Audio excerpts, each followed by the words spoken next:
Good morning, students. Today we are starting a new chapter, that is poverty as a challenge. Very important chapter for you all.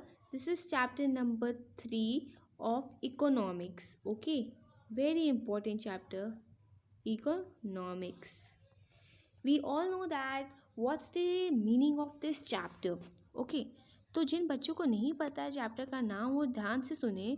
इस poverty का मतलब सबको पहले पता नहीं होगा. आओ पहले उसके बारे में जानते हैं कि पावर्टी मतलब होता क्या है आखिर पावर्टी. तो देखो, पावर्टी हम किसे कहते हैं? पावर्टी हम उन लोगों को कहते हैं जो पुअर होते हैं. पुअर तो समझते हैं गरीब ही रहना, है ना.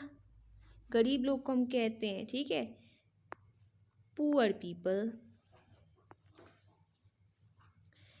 और इसका मतलब जो चैलेंज है यहाँ पर, इसका मीनिंग क्या है? चुनौती लेना किसी से. हमारे इंडिया में हम सब जानते हैं कि ज़्यादातर लोग गरीब ही हैं, ठीक है, ज़्यादातर लोग गरीब हैं, ठीक है. तो चैप्टर के मीनिंग से आप समझ गए होंगे कि आखिर चैप्टर बताना किसके बारे में जा रहा है. तो हमने क्या कहा? पावर्टी एज अ चैलेंज, गरीबी एक चुनौती. अब इस पूरे चैप्टर का नाम ही ऐसा है तो गरीब के रिलेटेड ही होगा. तो लेट्स स्टार्ट इट. इंडेक्स यानी कि आज हमें करना क्या है. पहले हम इंट्रोडक्शन से शुरू करेंगे कि आज हमें करना कैसे है स्टूडेंट्स. तो उसके बाद ही हम सारे टॉपिक कवर अप करेंगे. पहले इंट्रोडक्शन होगा, फिर जो भी टॉपिक्स जो हमारे रहेंगे उसे हम कवर अप कर लेंगे स्टार्टिंग टू एंड तक, ठीक है. तो चलो, ये हो गया इंडेक्स. अब इंट्रोडक्शन से शुरू करते हैं. चलो, इंट्रोडक्शन है क्या? पहले इंट्रोडक्शन से देखो. ओवरव्यू तो कोई भी बच्चा पढ़ सकता है अपने घर पे खुद ही. तो देखो इंट्रोडक्शन क्या है अपने बुक में से. हाँ, अपने डेली लाइफ में स्टूडेंट्स देखते हैं कि ज़्यादातर लोग पुअर ही कहते हैं, पुअर ही रहते हैं, ठीक है. और के जैसे कौन? लैंडलेस लोग, जो जिनके पास ज़मीन नहीं है तो रहेंगे कहाँ? ज़्यादातर मतलब बच्चों क्या होते हैं? पुअर लोग रहते हैं, ठीक है. जैसे हमने देखा है विलेजेस वगैरह में ज़्यादातर लोग क्या होते हैं? लैंडलेस बिना लैंडलेस लेबर रहते हैं. उनके पास खुद की ज़मीन नहीं है, इसलिए कहाँ पर जाते हैं? बड़े बड़े फार्मर के पास जाते हैं और उनके फार्म को चलाते, मतलब उनके फार्म में जाके काम करते हैं. और उन्हें इतनी कम वेजेस भी मिलती थी. उनका जो डेली वेजेस था वो बहुत कम था स्टूडेंट्स, ठीक है. अब देखो वो लोग मतलब सिटीज़ में कहाँ रहते थे. देखो अब वो लैंडलेस है तो मतलब इनकम भी उनके पास खुद की होगी नहीं. उनके पास पैसे नहीं है तो कहाँ रहेंगे? झुग्गी समझते हैं सब लोग कि वो जो छोटी छोटी घर होती है, स्टिक से बनी रहती है, उसमें रहते हैं. जो हमने गांव वगैरह में देखा है ज़्यादातर, उसका घर बना के रहते हैं. देखो आजकल चाइल्ड वर्कर्स मतलब छोटे छोटे ढाबा में काम करते हैं, चाय बेचते हैं, ऐसे करते हैं, तो इसे चाइल्ड लेबरिंग कहते हैं, चाइल्ड वर्कर्स, ठीक है. यहाँ पर जो चाइल्ड लेबर, यहाँ पर पहली चीज़ क्या आएगी? चाइल्ड लेबर, ठीक है, चाइल्ड लेबर की बात हो रही है. दूसरी चीज़ कि हमारे इंडिया में हर एक मतलब कहीं कहीं पर बुक में लिखा होगा हर एक चौथा पर्सन गरीब है, लेकिन कुछ बुक में लिखा होगा नहीं वाली कि हर एक पांचवा इंसान गरीब है, ठीक है. ध्यान से बात सुनना, ठीक है. कहीं कहीं लिखा होगा स्टूडेंट्स कि हमारे इंडिया में 5th पर्सन जो होगा वो पुअर होगा, ठीक है, लेकिन कुछ जगह लिखा है 4th पर्सन. तो आपने टीचर से ये पूछ लेना कि कौन सा है. तो इंट्रोडक्शन कुछ इस तरीके से था. अब हम एक और इसके इंट्रोडक्शन के बारे में समझते हैं कि है क्या आखिर. तो ये इंट्रोडक्शन अब हमारा यहाँ से शुरू होता है, तो ध्यान से सुनिएगा. सो देखो, पावर्टी स्टूडेंट्स एक ऐसा कंडीशन है कि जो पर्सन होता है उसके पास बहुत सारी चीज़ों की कमी होती है. देखो जैसे फाइनेंशियल रिसोर्सेज की, उन सब हर एक चीज़ की उनके पास मतलब इनकम नहीं रहता, जिसके कारण इनकम नहीं रहेगा तो कुछ खरीद नहीं सकते. उनके पास खाने की चीज़ नहीं तो क्या होगा? स्टार्वेशन होगा. We all know very well about it, okay. ये हो गया पहला पॉइंट. और क्या होगा? देखो जैसे फाइनेंशियल रिसोर्स की दिक्कत आएगी, ठीक है. हर कोई पर्सन के पास कितना बहुत सारी दिक्कत आएगी. उनके पास मतलब बहुत मिनिमम स्टैंडर्ड लिविंग होगा. इसलिए हम कह रहे थे कि वो ज़्यादातर कहाँ पर रहते हैं? झुग्गीज़ में, ठीक है। ये झुग्गीस वगैरह पता है स्टिक से बना रहता है, स्टिक से, ठीक है। अब देखो क्या है कि नेक्स्ट चीज़ क्या हमारी आती है। पहला पॉइंट है ऐसे ही कवर अप हो जाएगा। दूसरा क्या है, पावर्टी जो मतलब जो बड़े फैमिलीज रहते हैं उनके पास कैसा होता है, प्रॉपर हाउसिंग होता है, क्लीन वाटर होता है, ठीक है, हेल्थी फूड मिलता है, ठीक है, हेल्दी फूड मिलता है, मेडिकल केयर, हर एक चीज़ मिलती है उनके पास। लेकिन और जो गरीब की बात करें तो उनके पास वो सब चीज़ अवेलेबल नहीं होती है, ठीक है। यही दूसरे पॉइंट में भी है। अब तीसरी चीज़ क्या है, हाँ देखो यहाँ पर क्या लिखा है, हमारा हर एक 5वां% इंडिया का पुअर है। यहाँ 5वां% की बात करिए, यानी कि ये नए बुक का है, ठीक है। कुछ जगह पर 4th% होगा, बट डोंट वरी, मैम से पूछना अपने, ठीक है, किस तरह से करना है। तो देखो हमारे इंडिया में हर एक 5वां% जो है वो गरीब ही है, ठीक है। अब सब लोग पूछेंगे कि हमारे इंडिया की पॉपुलेशन क्या है। तो आप सभी जानते हैं कि पॉपुलेशन इंडिया की क्या है। 2011-12 में हमने इंडिया की पॉपुलेशन निकाली थी, तो थी 287 करोड़, और हम उसे बोल सकते हैं 270 मिलियन, ठीक है, जो यहाँ पर लिखा हुआ है। कुछ बुक्स में आई थिंक सो 30 करोड़ लिखा है, but don't worry, you have to say to your class teacher और सब्जेक्ट टीचर कि ये वाला हम लिखेंगे 27 करोड़ और 30 करोड़, क्योंकि 2011-12 की तरफ से 27 करोड़ लोग थे, ठीक है, करोड़ लोगों की पॉपुलेशन थी। कुछ बुक्स में 30 करोड़ होगा, बट डोंट वरी, आप इसका डाउट क्लियर कर लीजिएगा। हर एक चीज़ का पॉइंट की प्रॉब्लम बताते रहेंगे जिससे आप लोगों को डाउट ना हो, ठीक है। चलो ठीक है, अब देखो कि अब हमारा आ रहा है 2 केसेस के बारे में हम बात करने जा रहे हैं। बहुत आराम से सुनना और ध्यान से सुनना, ठीक है। पहला आ रहा है अर्बन केस। कुछ बच्चों को पहले स्टार्ट करने से बता दिया जाए कि कुछ बच्चों को अर्बन केस और रूरल केस में बहुत कोई मतलब प्रॉब्लम आती है कि अर्बन मतलब क्या होता है, रूरल मतलब क्या होता है। तो ध्यान से सुनो।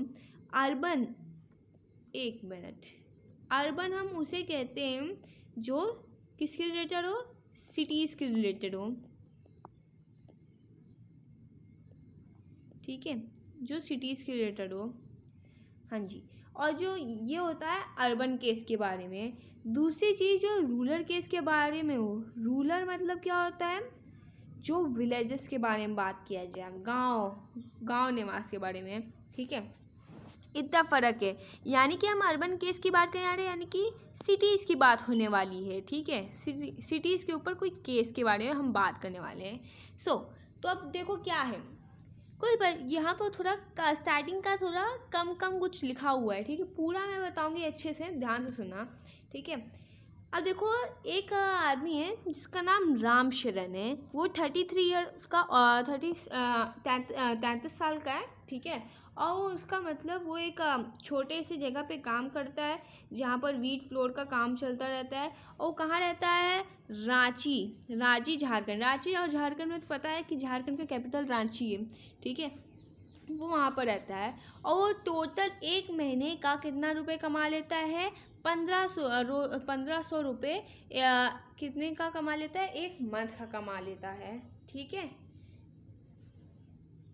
यहाँ पर लिख दिया गया है, ठीक है। देखो और उसके मतलब कितने फैमिली, थोड़ा ध्यान से सुनिएगा। अब देखो उसके 4 बच्चे हैं, एक पत्नी है और कोई और भी उसके मदर फादर होंगे, उसकी फैमिली है। 6 पर्सन है टोटल इसकी फैमिली इसकी करते हैं, सपोर्ट करते हैं, ठीक है। कितने लोग हैं, 6 पर्सन है यहाँ पर लिखा है। और देखो सब लोग, कुछ लोग उसके टोटल 4 बच्चे हैं स्टूडेंट्स जो कि स्कूल नहीं जाते, दे can not attend the school, okay. क्योंकि अब देखो इसके बारे में क्यों नहीं जाते, अब उसको भी हम आगे पढ़ेंगे कि आखिर उसके बच्चे स्कूल नहीं जाते, क्यों नहीं जाते। देखो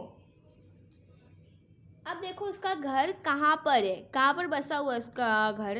तो देखो उसका घर एक जगह है, नाम वो है, एक मिनट पेन नहीं लग रहा है, चल रहा है, ओके ठीक है।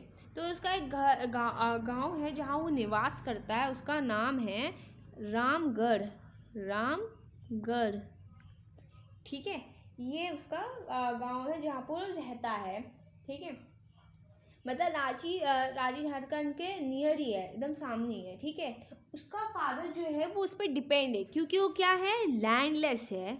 वो क्या है, लैंडलेस, समझते हो, बताया मैंने बहुत बार ये वर्ड। मैं कुछ में तो मैं बहुत बार बोला है मैंने आपको। अब तो आ जाना चाहिए कि किसका मतलब क्या है, ठीक है। Just a minute. तो अब क्या है कि जो राम शरण है वो जो राम शरण का पिताजी, उनके पिताजी है, वो इस राम शरण पे डिपेंड है, अपने बेटे पे डिपेंड है। आखिर ऐसा क्यों? क्योंकि उसके पिताजी लैंडलेस हैं, उनके पास खुद की ज़मीन भी नहीं कि वहाँ पर रह सके, ठीक है। उनके पिता लैंडलेस हैं। अब तीसरी चीज़ जो आती है कि उनका उनका कौन है, हाँ, राम शरण जो उनके पिता है उन पे डिपेंड है, पहली चीज़ आ गई। अब उनके भाई की बात, उनका जो भाई है वो हज़ारीबाग में काम करता है। उनका भाई हज़ारीबाग में काम करते हैं, ठीक है। यहाँ पर एक, ठीक है, बाग में काम करते हैं, ठीक है। अब देखो यार क्या है कि उनके पास एक रूम है, ठीक है। यहाँ पर जो लिखा हुआ है आपको स्टेटमेंट पीपीटी भी दे रखी है।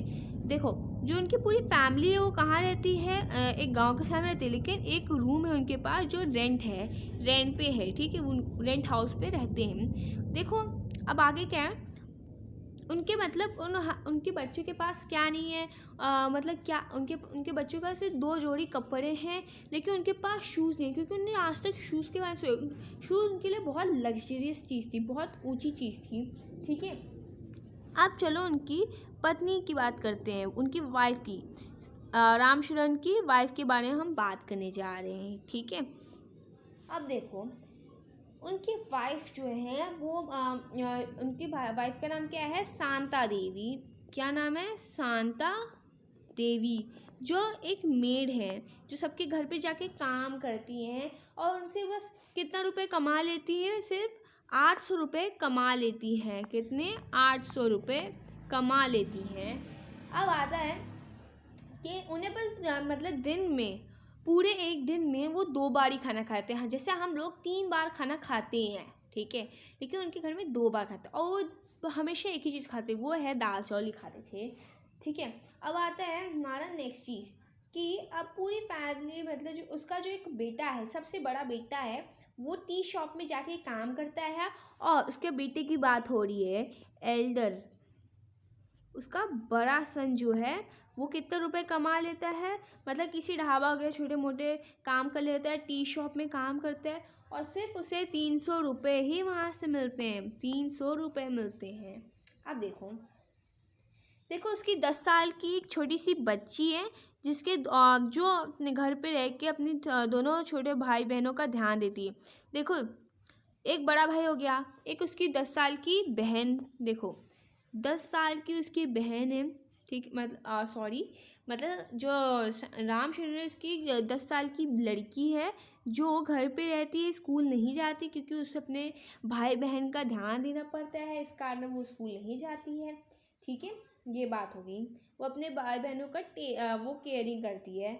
अब आ गई, ठीक है, ये बात भी क्लियर होगी। हाँ जी, तो ज़्यादातर हर चीज़ हो गया है। अब देखो किसी के पास ना इतना खाना रहता नहीं था, तो क्या करेंगे सब, अब छोटे मोटे काम करेंगे, तभी 2 टाइम खाना उनका हो जाता था। ये होगी पूरे हर एक पॉइंट्स की बात जो यहाँ पर मेन थी आप सभी को बताने के लिए, ठीक है। चलो जी, फिर ये भी हो गया। तो अब आते हैं अपने नेक्स्ट पॉइंट पे, रूरल केस। अब यहाँ पर क्या है, यानी कि गांव निवास का बात है। तो अब आ रहे हैं हम लखा सिंह पे।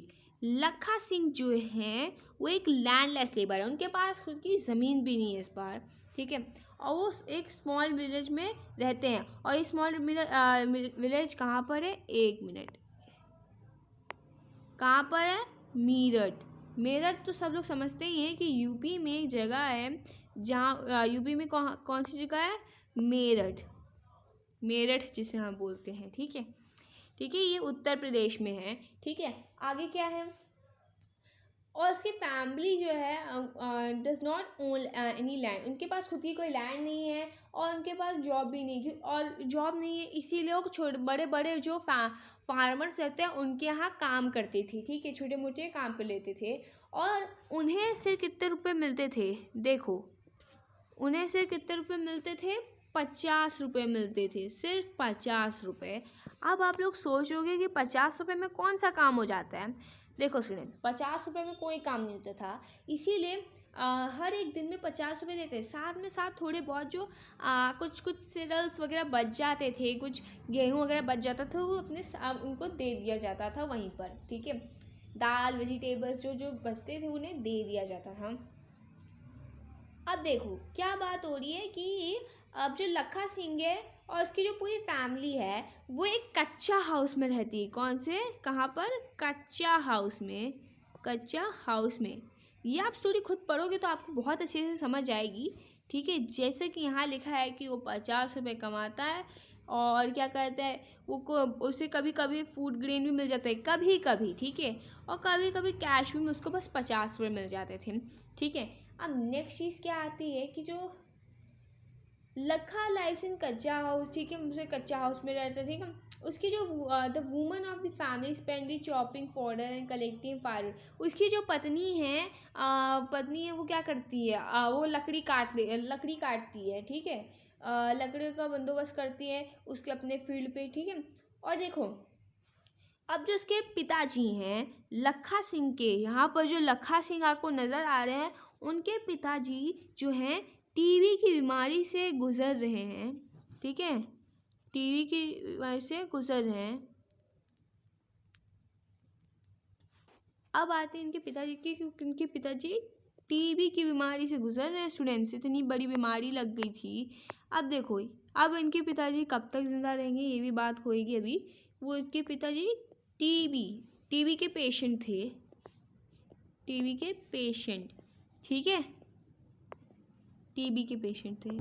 उनके पिताजी तो टीबी के पेशेंट थे और देखो अब उनके पास मेडिकल केयर भी नहीं हो सकता था, क्योंकि उनके पास इतने पैसे नहीं थे कि वो उनके पिताजी को मतलब डॉक्टर ना हॉस्पिटल ले जा सके, ठीक है। तो क्या हुआ, 2 साल बाद उनके पिताजी की डेथ हो जाती है।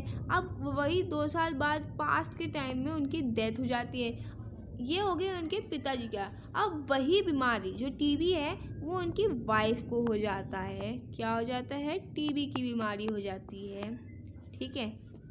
कुछ ऐसा ही इसी स्टोरी में होता है स्टूडेंट्स। अब देखो इनके लिए ना क्या होता है कि उनके पास ना वो कच्चा हार्ट में रहते हैं, बात ख़त्म हुई। देखो वो कच्चा हार्ट में रहते हैं, ठीक है, ये वाली बात भी क्लियर हो गई, ठीक है।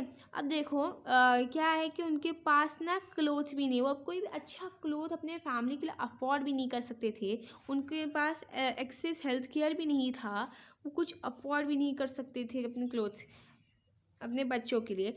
और उनके लिए सोप वगैरह और सोप और ऑयल बहुत बड़ी बात थी, बहुत बड़ी बात, ठीक है। ये हो गया इस टॉपिक के बारे में, ठीक है। अब देखो स्टूडेंट्स ये तो था रूरल केस और पिछला वाला जो हमारा था वो था अर्बन केस। आई थिंक दोनों आपको बड़ा पसंद आया होगा, सुनने में वैसा थोड़ा सा अच्छा नहीं था, but it is likely to hear it, क्योंकि कहानी थी, ठीक है। ये हमारा सारा कंप्लीट हो गया है। वैसे इम्पोर्टेंट इतना नहीं है, तभी पढ़ लीजिएगा, आपका ऐसे ही हो जाएगा, ठीक है। अब हमने जैसे 2 केसेस पढ़े, अब वो हमें क्या पता चला कि इसमें मेनली है क्या। तो देखो पॉवर्टी मतलब है क्या, हम पॉवर्टी को कैसे पहचानेंगे, ठीक है, मतलब गरीबी हम कैसे पहचानेंगे। पहली चीज़ उसके घर से, ठीक है। देखो पहले उसके घर से देखेंगे, उसके पास घर है कहीं रहने का। और दूसरी चीज़ क्या देखेंगे, उसकी इनकम देखेंगे। तीसरी चीज़ वो मतलब उसके पास शेल्टर नहीं है। और चौथी चीज़ हंगर, मतलब अब खाना नहीं मिलेगा, क्या होगा, स्टार्वेशन होगा, लैक ऑफ शेल्टर, घर ही नहीं है। पॉवर्टी मतलब यही होता है मेनली, ठीक है। अब क्या है, ये एक ऐसा सिचुएशन है where parents are unable to afford for their children. ये एक ऐसा सिचुएशन है स्टूडेंट्स, एक ऐसा कंडीशन है कि जो पेरेंट्स होते हैं अपने बच्चों के लिए एजुकेशन, हेल्थ केयर कुछ भी मतलब अफोर्ड नहीं कर सकते हैं। ये देखो, ठीक है, कुछ भी अफोर्ड नहीं कर सकते, एजुकेशन हेल्थ केयर नहीं कर सकते, अनेबल, ठीक है, unable to afford for their children education and health care all thing, ठीक है। यहाँ तक वो ना कपड़े भी अफोर्ड नहीं कर सकते थे अपने बच्चों के लिए। अब देखो क्या है, इतनी सारी दिक्कतें इसका। और पॉवर्टी मतलब जो पॉवर्टी है अपना, यहाँ पर जो चैप्टर है इसका और भी कारण है, उसके बहुत मतलब हैं। जैसे लैक ऑफ क्लीन वाटर, उनके पास वाटर की कमी हो। देखो गंदा पानी सब पी लेते तो बीमारी आ जाती है, उनके पास अच्छा पानी था ही नहीं तो गंदा पानी दिया, और उनके पास सैनिटाइजेशन की फैसिलिटीज़ भी नहीं थी। ठीक है, ऐसे हम पॉवर्टी को पता लगा सकते हैं कि हाँ यही इंसान पुअर है। देखो अब किसी दिन जॉब लगती थी तो किसी दिन नहीं लगती थी। ठीक है, जॉब लगना फिर अगले दिन 2 दिन ना लगना, फिर दिक्कत आए, तो रेगुलर जॉब नहीं थी। देखो रेगुलर जॉब नहीं थी, बहुत इसी कारण मिनिमम डिसेंट लेवल होता था। ठीक है, इस सब में मीनिंग से मतलब पूरा वो हेल्पलेसनेस थे। ठीक है, यहाँ से मीनिंग ये बनता है। तो इसी के साथ ये भी कंप्लीट हो जाता है कि हमने पॉवर्टी से क्या समझा, कैसे समझा। ठीक है, अब आते हैं अपने नेक्स्ट पे। ठीक है, हो गया इसकी बात। अब आते हैं हम अपने नई चीज़ पे। हमने हर एक चीज़ की बात कर ली यहाँ पर। अब देखो हमारा एक हो गया ये भी। ठीक है, 1 मिनट स्टूडेंट्स, हाँ जी हमने ये सही पर है। ठीक है, देखो सबसे बिगेस्ट चैलेंज यही था जब से हमारा देश आज़ाद हुआ है, तो उसमें बहुत ज़्यादातर लोग ना पुअर ही हैं, ठीक, गरीब ही हैं। लेकिन महात्मा गांधी का ये कहना था कि इंडिया तभी अच्छे से आज़ाद होगा जब गरीब लोगों की गरीबी ख़त्म होगी। गरीबी ख़त्म होगी। गरीब लोग तो ख़त्म नहीं होने वाले, लोगों की जो गरीबी है वो हट जाएगी तो इंसान क्या रहेगा। देखो अभी इसको दिखाते हैं, तो इंसान क्या होगा। देखो Mahatma Gandhi always institute India would be truly, मतलब सही में वो लोग इंडिपेंडेंट तभी रहेंगे जब पुअरेस्ट ख़त्म होगा। ठीक है, फ्री रहेंगे लोग पुअर्टी से। ठीक है, कैसे मतलब जो पुअर्टी है वो उससे सफ़र ना करे, तभी हमारा इंडिया क्या होगा, इंडिपेंडेंट कहलाएगा। तभी कहलाएगा हमारा इंडिया कि ये इंडिपेंडेंट इंडिया है हमारा। ठीक है, लेकिन ज़्यादातर इंडिया में लोग कैसे हैं स्टूडेंट्स, हम सब जानते हैं कि ज़्यादातर इंडिया में लोग पुअर हैं। ठीक है, जिसके कारण हमारा देश आज़ाद नहीं हुआ है। इस किसका कहना था, ये महात्मा गांधी का कहना था कि तब तक हमारा देश आज़ाद नहीं होगा, तब तक जब तक नहीं होगा, जब तक मतलब वो जो पुअर्टी है ख़त्म नहीं होगी। ठीक है, लोगों की जो दिक्कतें हैं वो ख़त्म ना होए तब तक। ठीक है, अब ये तो उसकी बात होगी कि इनका क्या कहना था। ठीक है, जो हमने यहाँ पर भी बात कर ली है इसकी, ये भी मेन था। ये चीज़ आप याद कर लीजिए, it is important for you all कि महात्मा गांधी ने क्या कहा था। ठीक है, ये याद कर लेना। नेक्स्ट आता है पॉवर्टी हम कैसे देखते हैं। मतलब poverty are seen by social scientist, जो सामाजिक वैज्ञानिक होते हैं। साइंटिस्ट की बात की गई है, साइंटिस्ट की। उनके मतलब नज़रिए से पॉवर्टी को वो लोग कैसे देखते हैं। अब हम उनकी बात करेंगे कि पॉवर्टी सामाजिक वैज्ञानिक को कैसे दिखती है। ठीक है, साइंटिस्ट। ठीक है, आई थिंक यहाँ पर सोशल नहीं लिखा था, सोशल यहाँ होगा, सीन बाय सोशल साइंटिस्ट है। ठीक है, अब यहाँ से आ रहा है आपका सबसे मेन मुद्दा। ठीक है, अब इस सारे जो फैक्ट्स को मैं फैक्ट्स तो बताऊँगी, वो आप सबको बहुत ध्यान से सुनना है, वेरी इम्पोर्टेंट। इकोनॉमिक्स में हर एक लाइन ही बहुत इम्पोर्टेंट रहती है, तभी इकोनॉमिक्स बना हुआ है। ठीक है, देखो अब देखो क्या है आखिर इसका कहना, है ना, कहना क्या है आखिर इनका। देखो क्या लिखा है। अब देखो साइंटिस्ट जो है उनके हिसाब से क्या है, बहुत सारे इंडिकेटर उसने दिखाए हैं। जैसे क्या, देखो हम लोग सबसे पहले उनकी क्या देखते हैं, जैसे scientist analysis poverty through variety of indicators, बहुत सारे टाइप के इंडिकेटर के हिसाब से समझ आते हैं कि उनके लेवल ऑफ इनकम, उनके पास इनकम है खुद की, कंजप्शन, वो क्या कंज्यूम कर रहे हैं। ठीक है, उनके हिसाब से देख सकते हैं। ठीक है, अब जैसे कि यहाँ पर लिखा है लिटरेसी लेवल। ठीक है, वो अदर सोशल इंडिकेटर उन्हें बताए भी हैं यहाँ पर, कैसे, जैसे क्या लिटरेसी लेवल से हम पता कर सकते हैं। ठीक है, और क्या lack of general resistance due to malnutrition. अब देखो यार, प्रॉपर न्यूट्रिशन नहीं होगा तो माल न्यूट्रिशन ही तो कहेंगे। जैसे किसी बच्चे को अगर हम लोग हमेशा हमेशा दाल चावल ही खिलाते रहे, कुछ भी खिलाए, एक ही चीज़ खिलाए, तो उसके अंदर सिर्फ वही नाम की न्यूट्रिशन रहेगी, ठीक है, जिसकी बॉडी में सिर्फ वही लगेगा, बाकी सब न्यूट्रिशन नहीं रहेगा, जिसके कारण वो बहुत पतला होगा, ठीक है, अच्छे से मतलब वो उसकी बॉडी नहीं रहेगी, ठीक है, जिसको हम क्या कहेंगे, माल न्यूट्रिशन। एक मिनट, आई थिंक सो ये कलर नहीं दिखेगा, माल, ओके, न्यूट्रिशन, ठीक है, ठीक है, माल न्यूट्रिशन कहेंगी। आई थिंक आपको समझ आ गया होगा, ठीक है, वेरी वेल अबाउट इट। यहाँ पर इसकी बात भी ख़त्म हुई। लिटरेसी लेवल देखा, लैक ऑफ न्यूट्रिशन की दिक्कत होगी, ठीक है, यहाँ पर रेसिस्टेंस लिखा है, ये भी समझ जाए तो इजी पीजी लेमन स्क्वीजी।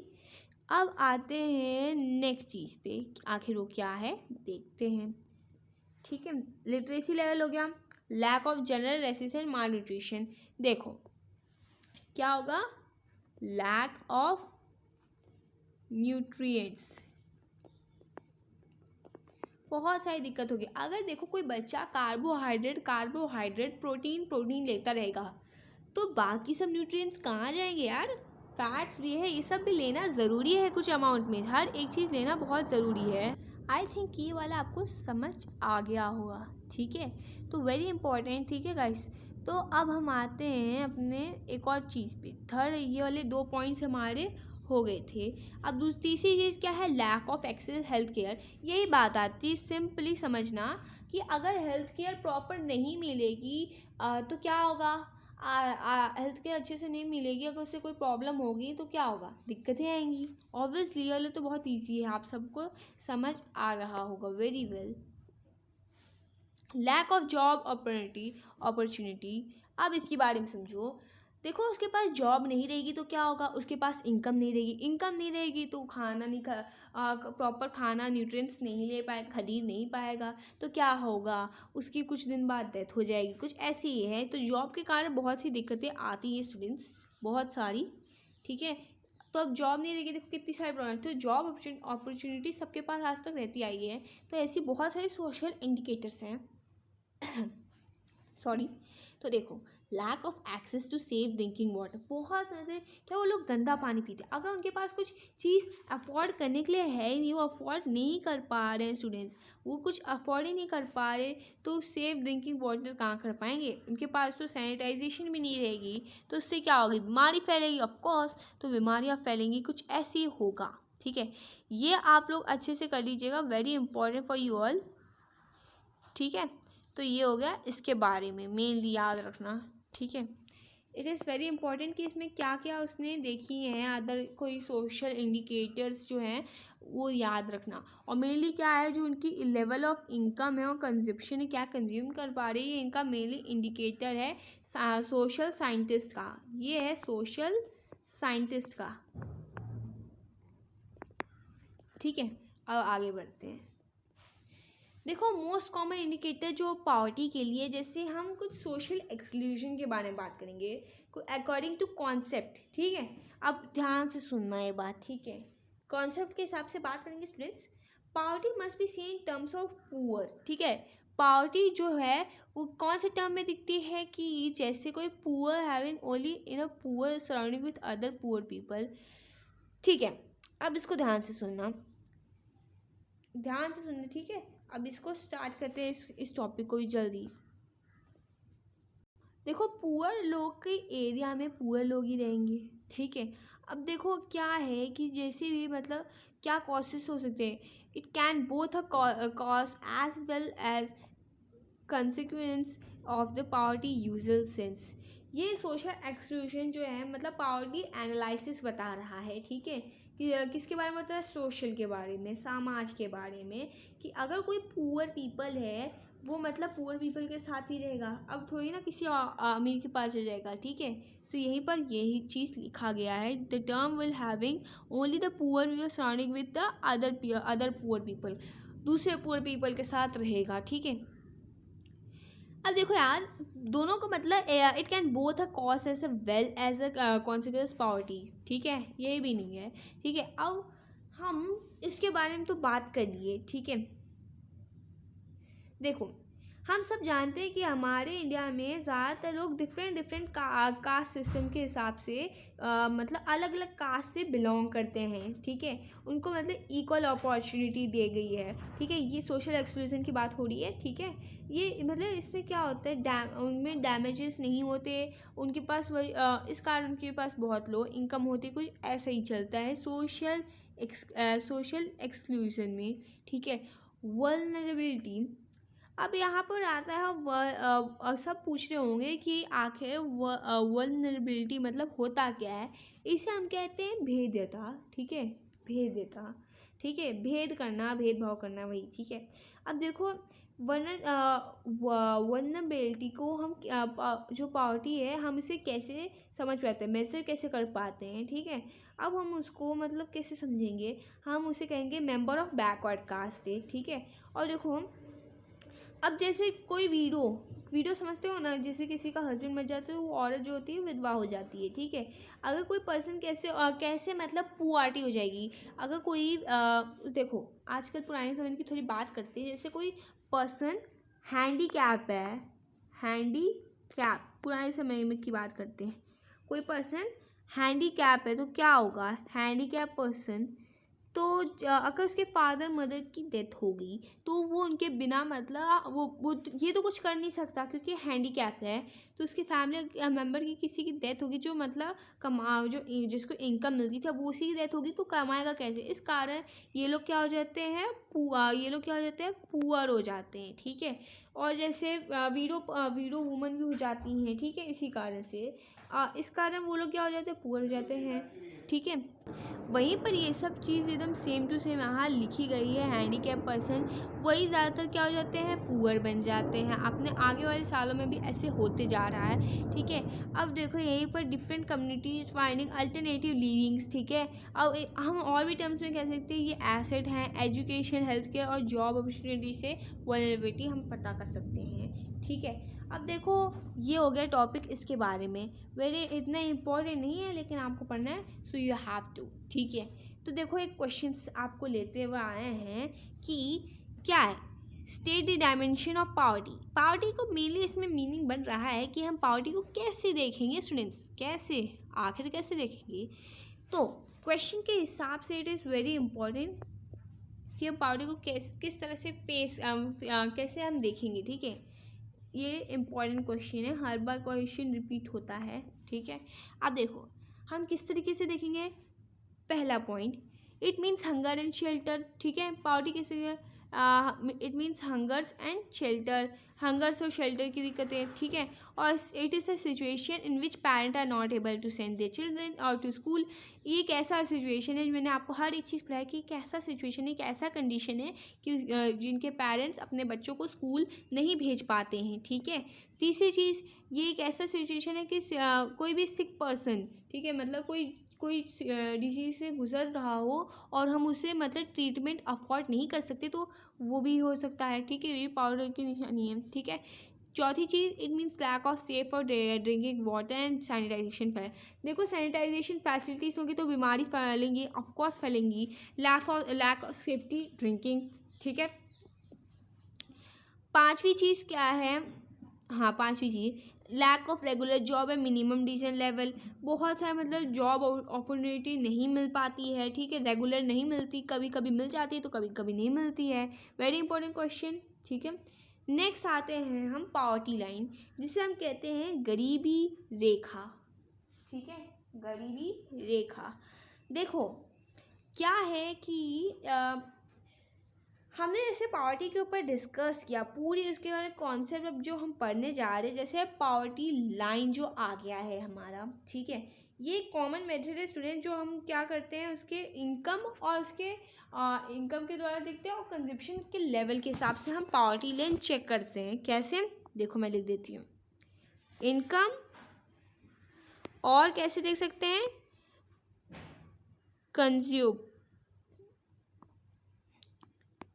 ठीक है, कंजप्शन लेवल के हिसाब से हम देख सकते हैं। अब आती है हमारी नई चीज़ जो हमें आगे पढ़ना है स्टूडेंट्स, अंडरस्टैंड।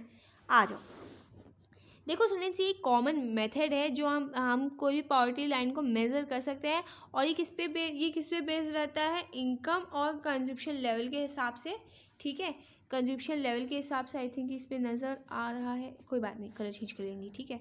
अब देखो ये मतलब पर्सन की मतलब उसकी हर और हीज, या फिर कोई लड़का लड़की को उसके इनकम पे डिपेंड करते हैं, उसके कंजप्शन लेवल पे रहता है, ठीक है, मिनिमम डिसेंट लेवल, ठीक है, जिसे हम कहेंगे।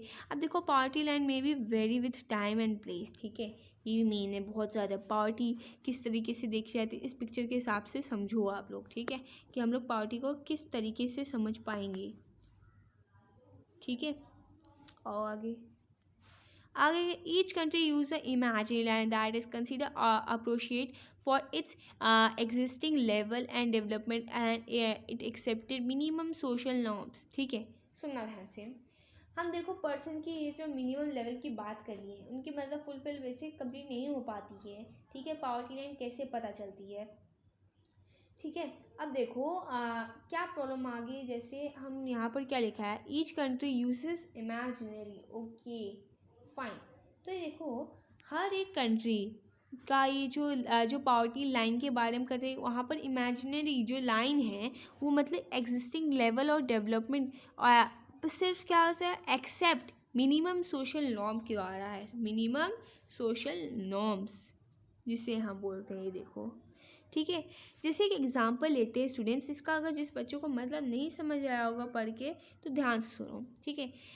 अगर कोई पर्सन है, ठीक है, person having a car in United states, अगर यूएसए वगैरह में अगर किसी पर्सन के पास कोई कार है, ठीक मतलब कार है, ठीक है, एक मिनट, कार इन यूनाइटेड से मे बी कंसिडर पुअर, ठीक है। अच्छा ठीक है, आप लोग के यहाँ पर देखो, सॉरी, देखो अगर किसी पर्सन के पास यूनाइटेड स्टेट में कार नहीं है, देखो a person not having car in United State men it may be consider as a poor. जिनके पास कार नहीं है, जिनके पास कार नहीं है वो क्या कहलाएंगे, वो पुअर कहलाएंगे स्टूडेंट्स, पुअर कहलाएंगे, ठीक है। कार अच्छी नहीं बनी, सो सॉरी फॉर इट, ठीक है। वो उनके जिनके पास कार नहीं है तो वो पुअर कहलाएंगे, ऑब्वियसली वहाँ पर ऐसा है ही सिस्टम, ठीक है। ओके चलो फाइन। यहाँ अब देखो, but in India owing a car is still consider as a luxury. पर हम इंडिया की बात करें, जिन लोगों के पास कार नहीं भी है, जिनके पास कार नहीं भी है, ठीक है, जिनके पास कार नहीं भी है, तो क्या होता है स्टूडेंट्स, उनका वो भी लग्जीरियस होते हैं, क्या होते हैं, लग्जीरियस। यहाँ पर इसलिए बताया गया लग्जीरियस की वर्डिंग देखो, वो लग्जरियस होते हैं, बहुत ऊंची कमाई पाते हैं, ठीक है। नेक्स्ट आते हैं, देखो determining poverty line in India. अब हम इंडिया के मतलब लाइनिंग के बारे में बात करें कि इंडिया की पावर्टी लाइनिंग कैसी है, ठीक है। अब ये कुछ बेसिक सब्सटेंसेस की बात करें कि मिनिमम लेवल में भी कुछ बेसिक सब्सटेंसेस हैं, जैसे क्या, पढ़ो, मिनिमम बेसिक सब्सटेंसेस, ठीक है। अब देखो हम कैसे देखते हैं, जैसे food, fuel, clothing, education, health care etc, इसी के द्वारा हम समझ पाते हैं। फूड, अगर उसके पास फूड नहीं होगा तो क्या होगा, स्टारवेशन होगा, स्टारवेशन, ठीक है। दूसरी चीज़ फ्यूल, फ्यूल भी आता है। फ्यूल इतना भी मेन नहीं है जितना क्या है, क्लोथ है। अगर कपड़े नहीं होगा तो वो क्लोथ नहीं होगा, तो क्या होगा, वो गरीब ही होगा ना, ऑब्वियसली, क्योंकि जो मतलब कुछ मीडियम लोग होते हैं उनके पास भी कपड़े होते हैं, गरीब लोगों के पास वो भी नहीं होते, तो इसके भी प्रॉब्लम है, ठीक है। ऐसी फ्यूल्स भी है, ठीक है। एजुकेशन भी नहीं है तो तभी वो क्या है, पुअर है, ठीक है, पुअर है, ठीक है। नेक्स्ट है हेल्थ केयर ईटीसी, इन सब के कारण है, ठीक है। ये कुछ अब हम कुछ फिजिकल क्वांटिटीज़ जो है मतलब they are multiply by their price and rupees, ठीक है। ओके फाइन, ठीक है। अब हम कुछ और मेन सी बात करने वाले हैं, स्टूडेंट्स ध्यान से सुनना समझना, ठीक है। The present formula of food required by estimating the poverty line is based on desired calorie requirement. Food items such as cereals, pulse, vegetable mix, milk, oil, sugar, and etc. together provide these needed calories. ठीक है। ये सारी चीज़ें जो हैं cereals, pulse, ये सारी चीज़ें क्या हमें प्रोवाइड करती हैं? कैलोरी। ठीक है, ये हमें कैलोरी प्रोवाइड करती है, हमारी बॉडी की चीज़ें अच्छी रहे उनके लिए। अब देखो हमारे एज, सेक्स और ये हर एक सेक्स के द्वारा हमें अलग अलग टाइप्स के मतलब अलग अलग टाइप की कैलोरीज मिलती है बॉडी में। ठीक है, हम सब जानते हैं on the age, sex and the type of work that a person does. हर एक एज के साथ, सेक्स के द्वारा हम जो भी काम करते हैं एक पर्सन के पास होता है। ठीक है, ठीक है। अब नेक्स्ट आता है, 1 मिनट कट लग रहा है। ठीक है, अब आता है accepted average calorie requirement in India. देखो इंडिया में 2 तरह की चीज़ों में कैलोरी डिवाइड है। एक है रूरल एरिया में एक अलग है और अर्बन एरिया में अलग है। देखो रूरल एरिया में ज़्यादातर कैलोरी क्यों है? आखिर 24 कैलोरी पर पर्सन को क्यों मिलना चाहिए? जैसे यहाँ पर देखो, 1 यूनिट इज़ ठीक है। अब हमारे इंडिया में कहा गया है कि जो भी पर्सन है विलेज वाली एरिया में रहता है, जो विलेज वाली एरिया रूरल एरिया में जो भी पर्सन रहता है, हर 1 पर्सन को पर डे पे टोटल कितनी कैलोरीज लेनी पड़ती है? 2400 कैलोरी। ठीक है, इतनी लेनी पड़ती है स्टूडेंट्स, इतनी तो लेनी पड़ेगी। लेकिन आप लोग सोचिए अर्बन एरियाज में सिर्फ 210 कैलोरीज ही क्यों? इसमें इतनी ज़्यादा क्यों? देखो इसके ऊपर भी कुछ मेन बात है स्टूडेंट्स जो हम सब नहीं जानते हैं। वो क्या है आखिर? ठीक है, यहाँ पर जो लिखा है, ठीक है, ध्यान से सुनना, 1 मिनट इसको इरेज कर दें। ठीक है, पहली तो बात इसकी होगी कैलोरीज की। देखो ध्यान से सुनना, रूरल एरिया की कितनी है? देखो टोटल 24 कैलोरीज। अर्बन एरियाज की कितनी है? 2100। ठीक है, अर्बन एरियाज कितनी कम? क्योंकि अर्बन एरियाज वाले, सिटीज़ वाले पर्सन इतना काम नहीं करते, लेकिन उनको हर एक दिन में 2100 कैलोरीज लेनी ही पड़ती है। रूरल एरिया खेती का काम करते हैं, फार्मिंग का काम करते हैं, जिसके कारण उन्हें बहुत ज़्यादा मेहनत करनी पड़ती है, इसीलिए वो इतना करते हैं। ठीक है, ये होगी इसकी बात। अब आती है हमारी तीसरी बात। अब आता है क्या? हाँ जी, अब देखो रिक्वायरमेंट फूड ग्रेन्स वगैरह तो चाहिए होता है। ठीक है, मतलब हमें periodically taking into condition rice इन प्राइसेस, ये ज़्यादातर प्राइसेस में हाई होने लग जाते हैं। ठीक है, ये हो गया इसके बारे में। ठीक है, अब नेक्स्ट आते हैं। देखो for the year 2011 and 12 the poverty line of the person fix ₹816 price. ठीक है, ओके फाइन। देखो 2011-12 में जो पॉवर्टी लाइन होती है वो क्या है? सब हर एक पर्सन के पास मतलब हर एक अर्बन पर्सन के बारे में है। ओके नहीं, हर एक रूरल पर्सन, हर एक विलेज पर्सन के पास टोटल कितने पैसे होने चाहिए? कितने रुपीज़ 816 सबके पास होना ही चाहिए। ये होता है किसका? रूरल पर्सन, यानी कि गाँव वासियों के पास होना ही चाहिए। ये इससे पॉवर्टी लाइन देखिए, अगर इससे कम होगा तो वो पॉवर्टी है, उसकी पॉवर्टी लाइन कह जाएगी, या फिर वो पुअर पीपल है। और वहीं पर अगर हम अर्बन की बात करें तो उनका कितना रुपये है? 1000 रुपये। ठीक है, 1000 रुपये उनका है, 1000। ठीक है, ये 1 है, 1000 रुपये उनका है। ठीक है, ये तो इनकी बात होगी। ठीक है, नेक्स्ट हम बात करेंगे किसकी? ये मतलब इनको कम से कम इतना कमाना होता ही है, अगर इससे कम तो क्या है? पुअर है। Yes, you are right guys.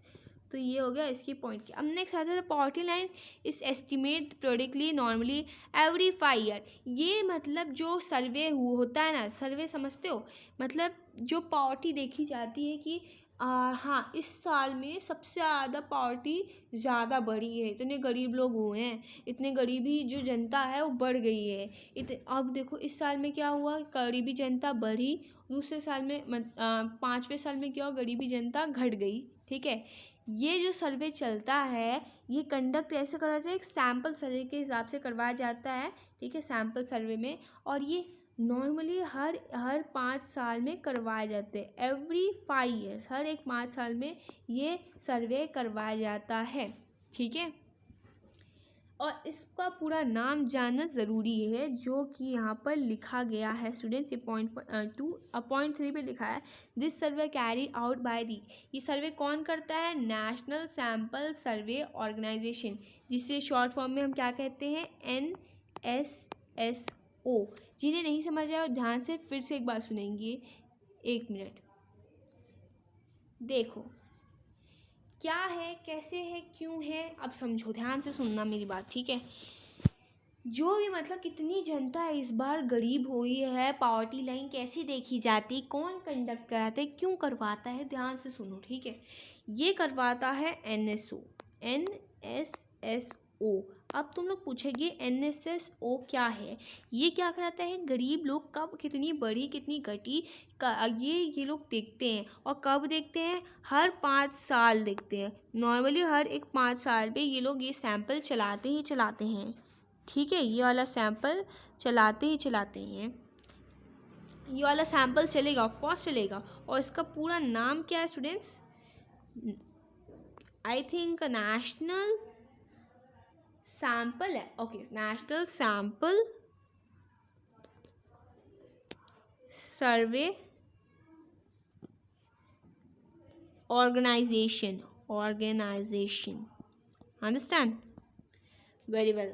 ये है मेन पॉइंट जो आपको आते हैं कि नेशनल ऑर्गेनाइजेशन सर्वे है क्या यार, क्यों बनाया गया है, ठीक है।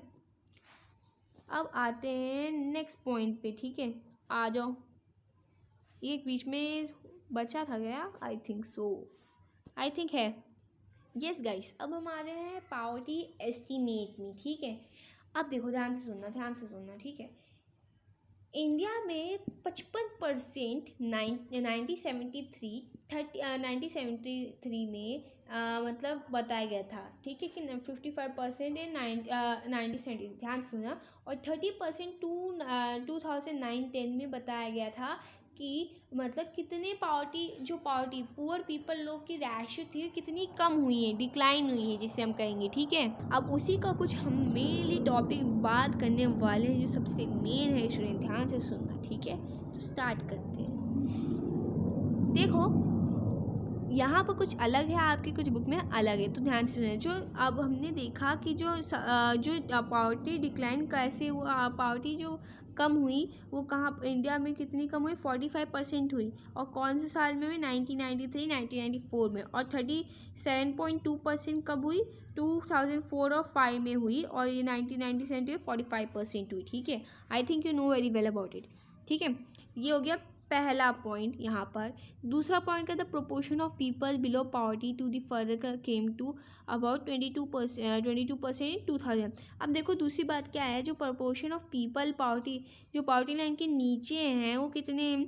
22% इन 2011-12 में 22% थे। अब देखो ये पॉइंट 2 हो गया। तीसरा पॉइंट आखिर है क्या, ठीक है। although the percentage of the people living under the poverty decline in early decades, 2 decades में बांटा गया था। देखो स्टूडेंट्स क्या है वो, 1973 में क्या है, the number of people decline from 407 million, इतने सारे डिक्लाइन हुआ, वाओ वेरी गुड। और 2004-5 में क्या हुआ? 270 पीपल इन 2011 में हुआ, ठीक है। ये ध्यान से बात सुनना, ठीक है। अब देखो क्या हुआ, 2.2% पॉइंट ड्यूरिंग, देखो 2.2% कब हुआ? ये 2004-5 से लेके 2011-12 तक, ठीक है, मेन है। चलो, और इसके बारे में कुछ यहाँ पे पिक्चर दे रखी है, अगर आपको ये समझ आ रहा है सो गुड अबाउट इट। ये मेन है आप सभी के लिए, आप लोग देख लीजिएगा एक बार, ये बैनर टाइप लगा हुआ है, ठीक है, इसी के साथ ये लगा हुआ है, you can see it, okay fine. अब हम आगे बढ़ते हैं। देखो इसका एस्टिमेशन आपके पेज नंबर 33 पे होगा स्टूडेंट्स, यहाँ पर लिखा गया है, आई थिंक सो आपके बुक में है। इसी के हिसाब से पूरी ड्राइंग्स के हिसाब से आप समझ जाओगे कि क्या कैसे है, किस तरीके से चलता आ रहा था इसका मतलब एस्टिमेशन कि पॉवर्टी इंडिया में कैसे हुई। ये तेंदुकुलर मेथोडोलॉजी के हिसाब से आया था। पॉवर्टी रेशियो यहाँ आपको दे रखी होगी स्टूडेंट्स, आप इसके हिसाब से समझना, ठीक है। और एक साइड में number of people in millions बताया गया है। Urban area, rural area total कितने हुए, ठीक है, ये यहाँ लिखा है। रूरल अर्बन कितने कौन से साल में है वो भी देख लीजिएगा, ठीक है, ऐसे पूछा नहीं आता तब भी। अब हम बात करते हैं वल्नरेबल ग्रुप के बारे में, जो बहुत ही इम्पोर्टेंट है। अब आ जाते हैं हम इम्पॉर्टेंट टॉपिक पे, ठीक है, आ जाओ। The proportion of people below poverty line is also not same for all social group and economic categories in India. We all know very well about it, ठीक है। अब बात कर रहे हैं कि सोशल ग्रुप जो है which are most vulnerable to poverty as schedule caste and schedule tribe. अब देखो वनरेबल ग्रुप में कौन कौन आते थे, ध्यान से सुनो कौन कौन आते थे। एक तो आते थे शेड्यूल ट्राइब जिसे हम एसटी कास्ट कहते हैं, और दूसरा है एससी कास्ट। एससी हम कास्ट को क्या बोलते हैं, एक मिनट, क्या कहते हैं उसे हम, यस, शेड्यूल कास्ट और शेड्यूल ट्राइब्स, ठीक है, ये दो थे जो इसमें बिलोंग थे, ये मेन है, ठीक है। तीसरा है हमारा चीज़, हम सब जानते हैं कि इकोनॉमिक ग्रुप में कौन कौन से ग्रुप आते हैं, जो रूरल एग्रीकल्चर लेबर थे, जो एग्रीकल्चर से रिलेटेड थे, ठीक है, एग्रीकल्चर लेबर। हाउस होल्डर थे, urban casual labour house holder थे, वो आते थे इसमें, ठीक है। एक मिनट है, पेन नहीं चल रहा, I think so, wait for minute, ठीक है, चलो हो गया, फाइन। चलो इसी तरीके से मतलब जो मतलब फार्मर्स वगैरह ऐसे वाले आते हैं वो किस में आते हैं, उन्हें हम ये आते हैं इकोनॉमिक ग्रुप में आते थे। कौन से वाले ग्रुप में, इकोनॉमिक ग्रुप। और जो उसके लेते थे शेड्यूल कास्ट वाले आते थे वल्नरेबल ग्रुप में, ठीक है। चलो फिर आगे बढ़ते हैं हम नेक्स्ट पेज पे। अब आ रहा है आपका एक पॉवर्टी इन इंडिया, ठीक है, जो 2011-12 मोस्ट वल्नरेबल ग्रुप था, ठीक है, ये ध्यान से सुनना, ठीक है। ये रिपोर्ट जो थी वो एम्प्लॉयमेंट और अनएम्प्लॉयमेंट के बीच में थी, और जो सोशल ग्रुप ऑफ इंडिया था NSSO की ओर से, वो मिनिस्ट्री स्टैटिस्टिक का था, ठीक है, और ये programme implementation government of India की तरफ से था, ठीक है। अब थोड़ी और इनकी बात कर लिए हम लोग, ठीक है। There is also inequality of income within a family. Inequality होता था, मतलब इनइक्वालिटी जो इनकम्स के बीच में फैमिलीज़ के बीच में होता था, ठीक है, ठीक है, ये होता था, पहला ये था पॉइंट। दूसरा, in poor family all suffer but some suffer more than other. कुछ फैमिली में क्या होता था, पूरे फैमिली में, कि कुछ लोग सफ़र ज़रूर करते थे लेकिन कुछ ज़्यादा ही इससे सफ़र करते थे, मोर देन अदर, सबसे ज़्यादा, मोर देन अदर, सबसे ज़्यादा करते थे। Woman, elder people, female infant are denied equal access to resource available to the family. इन्हें हर चीज़ में डिनाइड कर दिया जाता था। कौन कौन लोग हैं ये लोग, जैसे वुमन, एक मिनट स्टूडेंट्स, आज ये चल नहीं रहा लग रहा है, ठीक है, ये वुमन, ओहो, ठीक, एक मिनट, पहला तो ये वुमन का था, फिर जो छोटे बच्चे इन्फेंट, एक मिनट, हाँ, ओहो, हाँ जी, जो इन्फेंट बच्चे थे, छोटे बच्चे थे वो लोग, जो एक तो आ गए वुमन, ठीक है, वुमन, एक वुमन आते थे सबसे पहले स्टूडेंट्स, ठीक है, सबसे पहले वुमन आते थे। उसके बाद कौन आते थे, इन्फेंट चाइल्ड, जो 1 साल से कम की उम्र के थे, ठीक है, 1 साल से कम, इन्फेंट, जिन्हें हम इन्फेंट चाइल्ड के नाम से जानते हैं। तीसरे जो मतलब पुअर पीपल, ओल्ड पीपल हम कहते हैं, बूढ़े लोग थे, ओल्ड पीपल और पर्सन जो भी कहें, ठीक है, ये आते थे, ठीक है। इन्हें मतलब इन्हें इक्वल एक्सेस नहीं मिलता था, ठीक है, इक्वालिटी नहीं मिलती थी, इनको डिनाइड कर दिया जाता था, ठीक है। यहीं पर इसको कुछ ग्राफ के अंदर शो करा गया है, ठीक है, आप समझ जाएंगे, वेरी इजी, ठीक है। अब आगे बढ़ते हैं। देखो, अब इंटर स्टेट डिस्पार्टीज़ के बारे में हम बात करने वाले हैं, very very important for you all my guys students. ठीक है। The proportion of the poor people not the same in every state, ठीक है। और क्या होता है कि state level poverty was witness as a secular decline from the level of early 70s, success rate reducing poverty. मतलब poverty का मतलब क्या कोशिश हो रहा था एक मिनट, ठीक है। और जो स्टेट लेवल मतलब विटनेस किए जाते थे पॉवर्टी, मतलब डिफरेंट स्टेट टू स्टेट किए जाते थे। ये मतलब कहाँ कहाँ पॉवर्टी डिक्लाइन किए गए थे, जैसे केरला, महाराष्ट्र, आंध्र, तमिलनाडु, गुजरात, ये सारा ये वाला मेन है कि कहाँ कहाँ डिक्लाइन पॉवर्टी हुआ था, ठीक है। ये याद कर लेना, ठीक है। ये वाला इम्पोर्टेंट है, जो पूछा जाएगा आपसे एमसीक्यू की तरफ से वो आपको कर लेना है।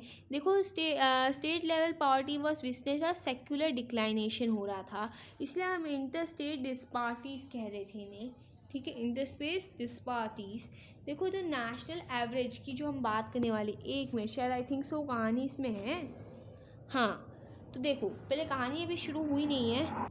देखो इसके हिसाब से देखो पॉवर्टी मतलब एक स्टिल एक सीरियस प्रॉब्लम थी ही। कहाँ कहाँ थी? उड़ीसा, बिहार, असम, त्रिपुरा, उत्तर प्रदेश, इनमें तो रहती थी, ठीक है। कुछ इनमें रहती थी। अब देखो, और इनमें से जो उड़ीसा, एक मिनट कलर चेंज कर लेते हैं,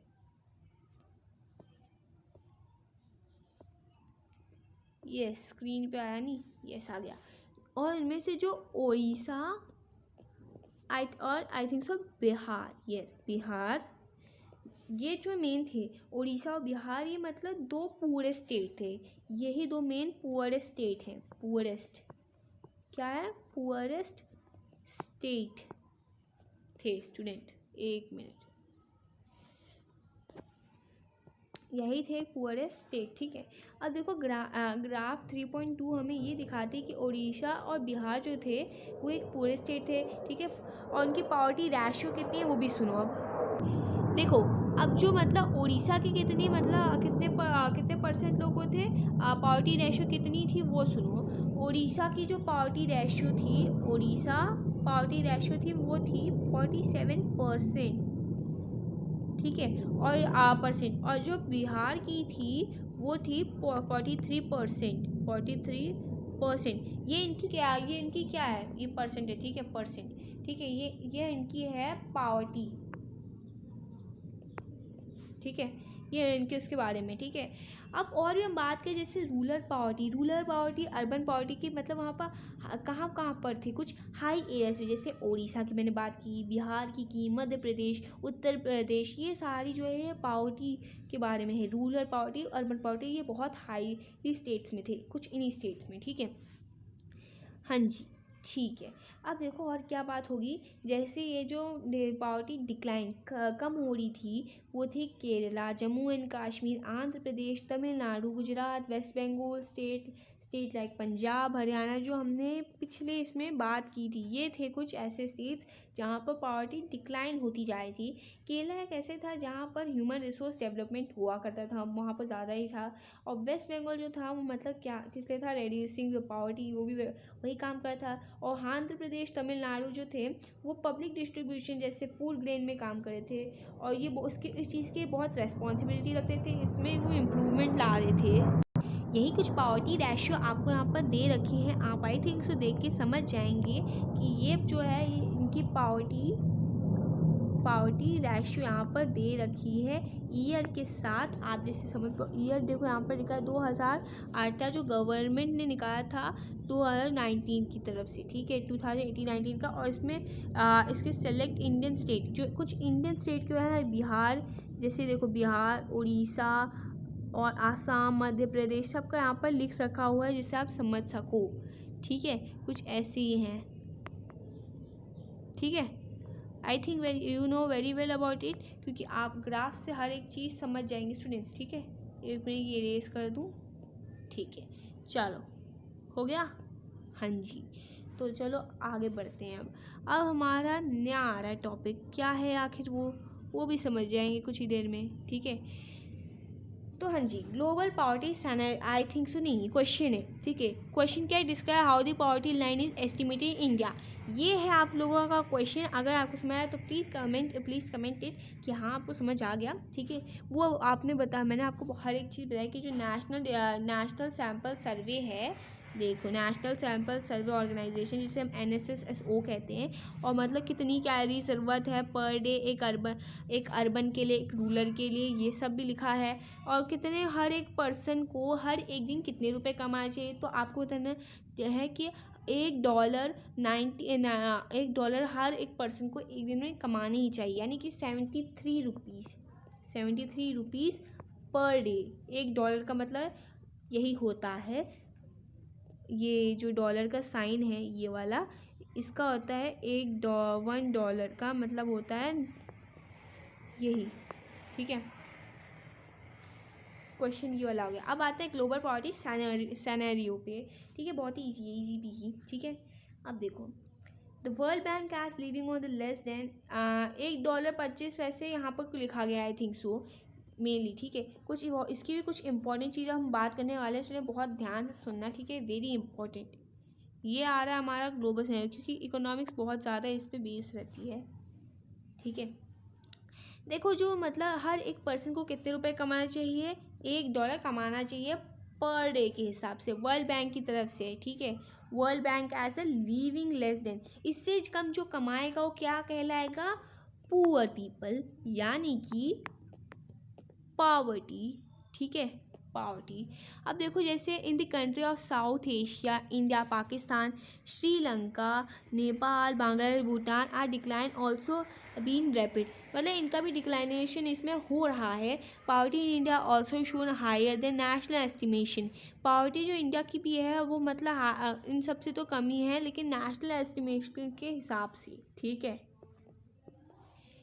इन sub Sahara Africa poverty in fact decline from 51% 2005। देखो, सब सहारा एक अफ्रीका के इलाका है जहाँ पर पॉवर्टी डिक्लाइनेशन हो रहा है, पॉवर्टी कम हो रहा है। 51% 2005 में हुआ और 40.2% 2018 में। बहुत बड़ी बात है, तो बहुत बड़ी बात, ठीक है।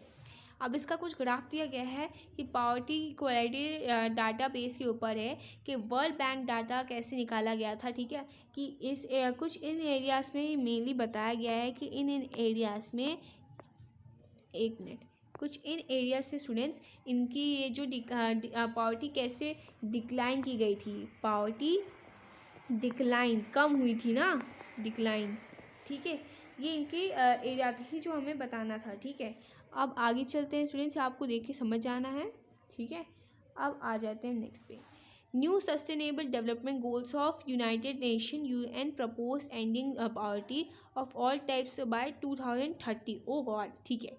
जो है हमारा नया, एक मिनट, जो न्यू सस्टेनेबल डेवलपमेंट गोल्स, जिसे हम जैसे आते हैं, आपने एक सब्जेक्ट एक पढ़ाई होगा जिसका नाम है AI स्टूडेंट्स, आर्टिफिशियल इंटेलिजेंस, ठीक है। उसके वहाँ पर भी आप पढ़ोगे तो गोल्स पढ़ाए जाएंगे आपको। गोल्स पता है, गोल्स किसने बनाए हैं, यूनाइटेड नेशन ने बनाए हैं, जिसे हम UN कहते हैं। इनने क्या बनाए हैं, गोल्स बनाए हैं, जिसमें क्या, एक मिनट, ये A है, ठीक है, गोल्स बनाए हैं, ठीक है। बहुत सारे गोल्स हैं। और कब तक इनने, मतलब कितने टाइप्स के बना दिए हैं, 2030 तक के लिए इनने खुद ही बना दिया है, ठीक है। और किसने, न्यू सस्टेनेबल गोल्स, ये सब आपका मेन है, इम्पॉर्टेंट, ये वाला याद रख लो, ठीक है। अब नेक्स्ट आते हैं, ठीक है। अब देखो क्या क्या कॉसेस है पॉवर्टी के रिलेटेड, ठीक है। पॉवर्टी के रिलेटेड आखिर कॉसेस क्या क्या हैं, आई थिंक हम लोग आ ही गए हैं, एक मिनट, जस्ट मिनट, होल्ड। हाँ, पॉवर्टी के ऊपर आप कॉसेस जानने वाले स्टूडेंट्स, हाँ जी, ठीक है, आ जाओ। देखो कुछ कॉसेस यहाँ लिखे हैं, जैसे, हाँ देखो, low level economic development under the British colonial administration, ठीक है, ठीक है। हम सभी जानते हैं स्टूडेंट, जो लो रेट ऑफ ग्रोथ परसिस्टेड है वो अंटिल 1980s में था, 1980 से, ठीक है। अब देखो, जो इसका हैंडीक्राफ्ट डिस्करेज था, डेवलपमेंट इंडस्ट्री लाइक टेक्सटाइल्स में हुआ था, बहुत कुछ पॉलिसीज गवर्नमेंट की तरफ रूल हुई थी। रिन्यूड ट्रेडिशनल हैंडीक्राफ्ट, मतलब फिर से ट्रेडिशनल हैंडीक्राफ्ट का वो बंदोबस्त किया गया, आया भी, ठीक है। और कुछ किसके द्वारा हुआ ये बताओ तो ज़रा, ये किस चीज़ का साइन है? ये है ब्रिटिश कॉलोनियल एडमिनिस्ट्रेशन का साइन, ठीक है। ये हुए इनके 2 पॉइंट्स, ठीक है। अब आ जाते हैं हम आगे, ठीक है। 34। अब देखो लो ग्रोथ है, अब इनके कुछ हम पॉपुलेशन इंक्रीज, जो पॉपुलेशन इनके इंक्रीज हो रहे थे, फिर कभी घटित हो रहे थे, अब उनके बारे में low growth rate result in less job. मतलब अगर कम ग्रोथ रेट होगा तो क्या होगा, तो लेस जॉब अपॉर्चुनिटी होगी। लो ग्रोथ रेट होगी तो उनके इनकम में भी लो आएगा, ठीक है। यहाँ पर जैसे लिखा है लो ग्रोथ रेट होगा तो इसका रिजल्ट क्या आएगा, लेस अपॉर्चुनिटीज़ मिलेगी। लो ग्रोथ मिलेगा तो लो ग्रोथ होगा तो रेट भी इनकम की कम होगी। ओके गाइस, तो देखो क्या है, रैपिड ग्रोथ अचानक से क्या हुआ, रैपिड ग्रोथ ऑफ पॉपुलेशन हुआ, ठीक है। अब द फेलियर, एक मिनट, हाँ जी, हाँ, the failure at both the front proportion economic growth, यही है कि पॉवर्टी एक मतलब एक टाइप की साइकिल ऑफ पॉवर्टी है कि कभी मतलब ग्रोथ अगर बढ़ती है तो क्या होता है, जो उसकी जॉब की अपॉर्चुनिटी होती है वो कम हो जाती है, ठीक है। मतलब कम ग्रोथ होगी, rate low growth of rate क्या होगा, तो लेस अपॉर्चुनिटी होगी, किसकी, जॉब की, ऑफ कोर्स जॉब की होगी ना स्टूडेंट्स, ये होगी जॉब की, है ना, ऐसी। अब with the spread of irrigation and the green revolution, आप सबको पता है ग्रीन रेवोल्यूशन क्या होता है, जहाँ पर high yielding variety of seed होते हैं, जहाँ पर फर्टिलाइज़र इतने यूज़ होते हैं। जैसे ये सब पता है सबसे पहले कहाँ यूज़ हुआ था, हरियाणा और पंजाब में। आज तक वहाँ पर ही एक ऐसी एरिया है स्टूडेंट्स जहाँ पर ग्रीन रेवोल्यूशन चलते आ रहा है, जिसे हम क्या कहते हैं, high yielding, yes, high yielding variety seed, हाँ, high yielding variety of seeds, ठीक है। यहाँ बहुत high yielding variety of seeds होती है क्योंकि यहाँ बहुत केमिकल फर्टिलाइजर्स का यूज़ होता है, जिसके कारण पेड़ पौधे जो होते हैं छोटे से बहुत बड़े हो जाते हैं स्टूडेंट्स, ठीक है। और देखो इनके बहुत सारे मतलब अब देखो इनका थोड़ा स्टार्टिंग से शुरू करते हैं, ठीक है। ये जो इरिगेशन और ग्रीन एफिशिएंट जो चला था, ये बहुत सारी जॉब में क्रिएट हुआ था। जैसे कि एग्रीकल्चर सेक्टर्स में ही ग्रीन एफिशिएंट यूज़ होगा कि जैसे जो पौधा होगा वो बढ़े, है ना, पौधा की मात्रा जो बढ़े, ठीक है। अब देखो बहुत सारे एग्रीकल्चर सेक्टर में यूज़ हुआ, but the effect they are limited to some part of the India. कुछ मतलब इसके कारण कोई इफेक्ट भी हुआ होगा ना इंडिया में। अगर इतने सारे केमिकल फर्टिलाइजर तो सॉइल में तो कोई दिक्कत होगी, ऑफकोर्स होगी ना। तो देखो the industry did provide some job, जो इंडस्ट्री की तरफ से कुछ जॉब प्रोवाइड किए गए थे, but this was not enough to absorb all the job seeker. ये पर इतना ज़्यादा नहीं था जॉब के लिए कि वो जॉब सीकर्स बन जाए, ठीक है। लेकिन कोई इंसान ना अच्छा प्रॉपर जॉब उन्हें मिला ही, वो अपना प्रॉपर जॉब ढूंढ ही नहीं सकते थे कोई सिटीज़ में। Many people started working as a rickshaw puller. ज़्यादातर लोग क्या काम करना शुरू कर दिए, जैसे रिक्शा पुलर, वेंडर, कंस्ट्रक्शन में काम करने, कंस्ट्रक्शन वर्कर बने, डोमेस्टिक सर्वेंट का काम किए, बहुत सारे काम किए, ठीक है। कुछ ऐसे ही चलता रहा। अब आते हैं हम आगे, ठीक है। इनकम इनइक्वालिटीज़ के बारे में बात करें। Another feature of high poverty rates has been the huge income inequalities.